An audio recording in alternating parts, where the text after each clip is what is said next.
অনেকে প্রশ্ন করেন যে আসলে কি টাক মাথায় চুল গজানো পসিবল?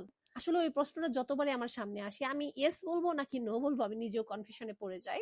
তবে আজকে একটু ক্লিয়ার করি, টাক মাথায়ও চুল গজানো সম্ভব। আবার আরেকটা কথা বলি, এসব হেয়ার কেয়ার প্রোডাক্ট ইউজ করে টাক মাথায় চুল গজানো কখনোই সম্ভব না।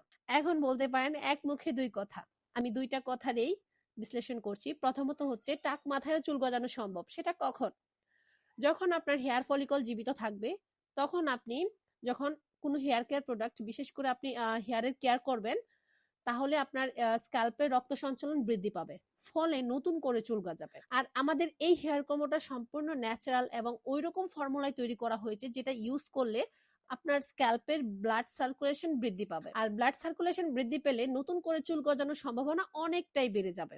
নিয়মিত এবং দীর্ঘদিন যদি আপনি ধৈর্য সহকারে ইউজ করেন এবং হেয়ার ফলিকল জীবিত থাকে, ইনশাল্লাহ আপনার টাক মাথায় চুল গজাবে, মানে চুলটা অনেক বেশি ঘন হবে, চুল অনেক দ্রুত লম্বা হবে, চুলটা সিল্কি হবে, গোড়া থেকে শক্ত হবে এবং খুশকির সমস্যাও দূর হয়ে যাবে। এবং দ্বিতীয় কথাটা বলি যে এসব হেয়ার কেয়ার প্রোডাক্ট ইউজ করে কখনোই টাক মাথায় চুল গজাবে না। এই কথাটা কখন প্রযোজ্য? যদি আপনার হেয়ার ফলিকল মৃত থাকে তাহলে আপনি যতই হেয়ার কেয়ার করেন আপনার কখনোই বেবি হেয়ার গ্রো করবে না। সেক্ষেত্রে হয়তো আপনাকে হেয়ার ট্রান্সপ্লান্ট করতে হবে বা হয়তো অন্য কোনো ওয়ে দেখতে হবে। তবে তবুও যদি আপনি এইসব প্রোডাক্ট ইউজ করেন তাহলে আপনার যেই চুলগুলা রয়ে গেছে সেগুলা ইনশাল্লাহ হেলদি থাকবে এবং ওই চুলগুলার গোড়া মজবুত থাকবে এবং অতিরিক্ত চুল পড়া থেকে আপনাকে মুক্তি দেবে। আর সত্যি বলতে টাক মাথায় চুল গজানো যদি এত ইজি থাকতো তাহলে রিচ ফ্যামিলির পার্সন গুলা টাক মাথা নিয়ে ঘুরে বেড়াতো না, আর এত এত টাকা খরচ করে হেয়ার ট্রান্সপ্লান্ট করতো না।